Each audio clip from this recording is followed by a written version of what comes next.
Hello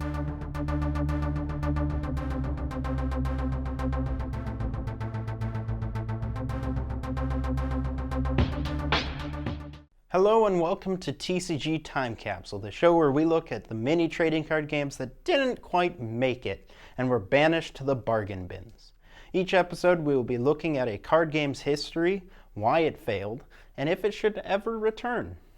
For this new series covering dead card games, I wanted to start with one of the games I'm most familiar with, that game being Duel Masters. Cast your minds back to 2004. iPods looked like this, Shrek 2 was the hottest film of the year, and Nickelback was still getting hits. So Duel Masters was kind of in the same boat as Digimon as a series, riding another more popular IP's success, but with its own selling points that made it just as appealing, if not more, than the more successful franchise. Digimon's influence from Pokemon is pretty obvious, but so is Duel Masters. You see, there was nothing more cool in the early 2000s to a kid than Yu-Gi-Oh! Whether it was playing the card game at lunch with friends, or playing one of the several video game adaptations, or watching the pretty cheesy anime in which the characters refer to the game not as Yu-Gi-Oh! But as Duel Monsters. Something about that seems familiar.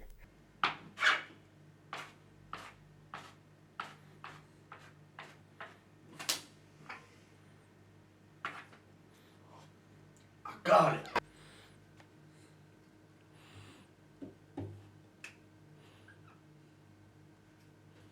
So yeah, if you didn't know, Duel Masters was made by Wizards of the Coast, creators of the most popular TCG of all time, Magic: The Gathering.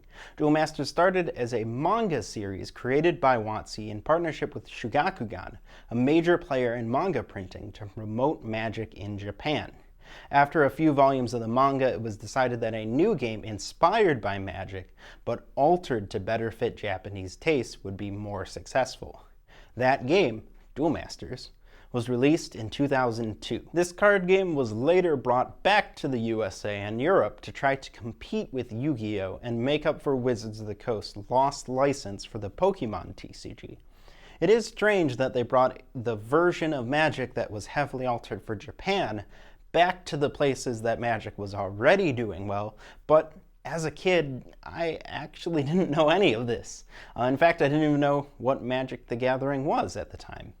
Magic wasn't aimed at kids and didn't get the types of promotion that Duel Masters did.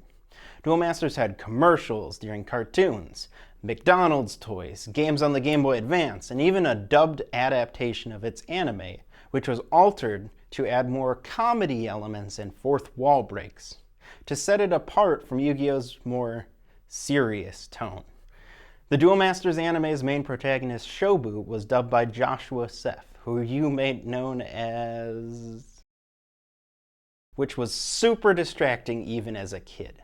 All that considered, it wasn't surprising that tons of kids played Duel Masters, not knowing about its much bigger brother. I started playing the game with the 2-player starter deck I got for Christmas. For the entire life of the game, I only owned the cards from this set and a couple of promotional cards released with the McDonald's toys.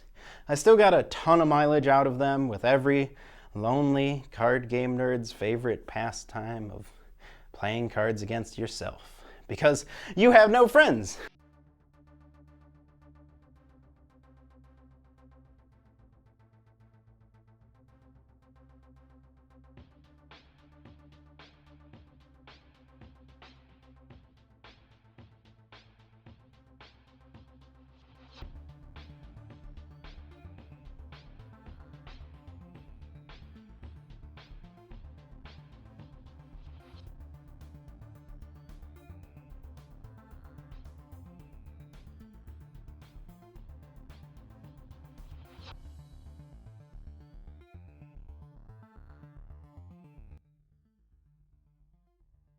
It wasn't until much after the game died that I was able to start building a collection.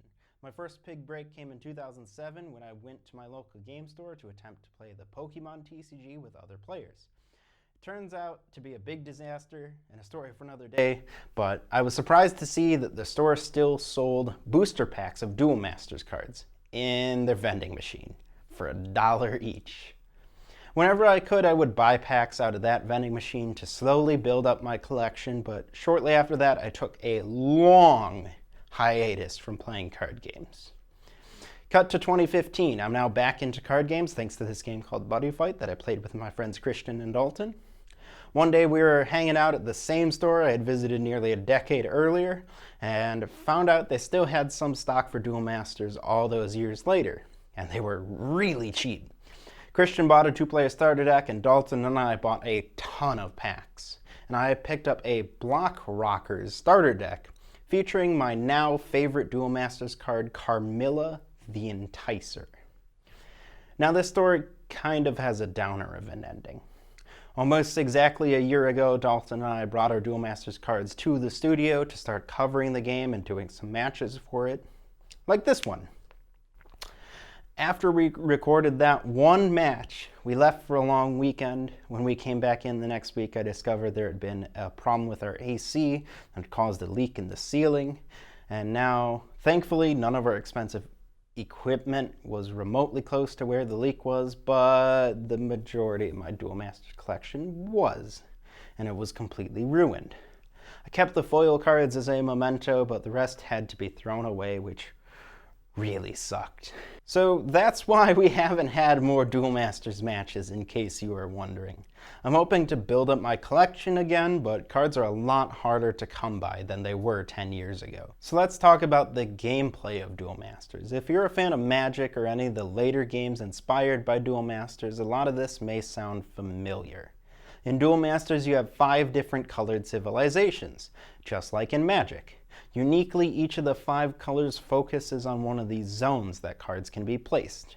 The Nature Civilization has the Mana Zone, Water Civilization has the Hand, Fire Civilization the Battle Zone, Darkness Civilization has the Graveyard, and the Light Civilization has the Shield Zone.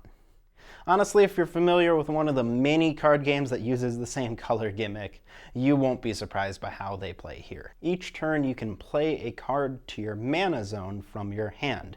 Unlike Magic, where only specific land cards can be used as mana, any card can be added to the Mana Zone and be tapped to create mana to pay for costs. The main type of card you'll be paying for are creatures. These cards have a power stat at the bottom of the card to determine the outcome of battles. Creatures cannot attack on the turn they are played. Creatures may also have keyword abilities that have a wide variety of effects. As well as monsters, you have access to spell cards, which are cast from the hand and activate immediately, and evolution cards, powerful creatures that have to be placed on top of a creature you have already played. The main goal of Duel Masters is to attack your opponent's shield cards with creatures to destroy them, then deal a finishing blow. Each time a creature attacks an opponent and isn't blocked by a creature, with the blocker ability, they destroy a shield. That shield is then added to the defending player's hand. Some creatures have abilities that allow them to destroy multiple shields, and some cards have the powerful shield trigger ability, which allows them to be played right away for free when they are destroyed as a shield, which could change the tide of battle. Duel Masters was not the massive success stateside that WotC had hoped for. The last set was released in 2006 and the game spiraled into obscurity, save the occasional early 2000s nostalgia list or well-researched retrospective video. But that isn't the entire story. The game had 2 major issues to contend with. The first was internal competition with Magic. Many events forced you to choose which game to play, as Magic and Duel Masters were scheduled at the same time. Most chose to play Magic. Duel Masters was a hard sell for the Magic community. It was seen as a more childish, dumbed-down version of Magic, which is somewhat true. And even if players were interested in playing a second card game, there wasn't much incentive to play Duel Masters due to how similar it was to Magic. Better to play a different card game that could provide more variety. The second big challenge was external competition. The period from 2002 to 2006 saw a huge boom in the number of card games on the market and saw many, many licensed card games released just to make a quick buck. The situation was not unlike that of video games in the early 80s, and much like the famed video game crash of '83, the bubble burst sometime around 2006, and Duel Masters didn't stand a chance. While Duel Masters was only a small blip in the West, it was massively popular in Japan, even outselling Yu-Gi-Oh! And Pokemon in its first 2 years. Although it's not nearly as popular as it once was, the game is still going on to this day, with over 70 main booster sets released and tons of supplemental products. Because the game has lasted for over 15 years, it had a chance to evolve with a ton of new mechanics that would make English-only players' heads spin. From 2 extra decks, to new civilizations, to crazy folding cards, and even some really cool crossovers with other franchises like Mega Man, and of course, Magic the Gathering. Now that you have some context, it's time to answer the big question that we will be addressing in every episode of this series. Should it be rebooted? For Duel Masters, the answer is kind of mixed. First of all, Duel Masters was rebooted in 2012 as Kaijudo, Rise of the Duel Masters, which is a topic we will have to cover another day, but TLDR, it was a failure that lasted even less time than the original run. Still, I feel there is a market for the game in the West, but it needs to be something non-resource intensive that won't have to compete with the juggernaut that is Magic the Gathering. I think either a standalone deck building set introducing cards we never got in a closed product, or a release of pre-constructed decks targeting nostalgia, much like the re-releases of old Tamagotchis or even Yu-Gi-Oh's Yugi and Kaiba structure deck Reloaded, could be a success. Alright, that's one episode of TCG Time Capsule down. Make sure to subscribe to the channel so you don't miss the next episode, and please let me know what you think of this new series in the comments. And I'll see you guys next time.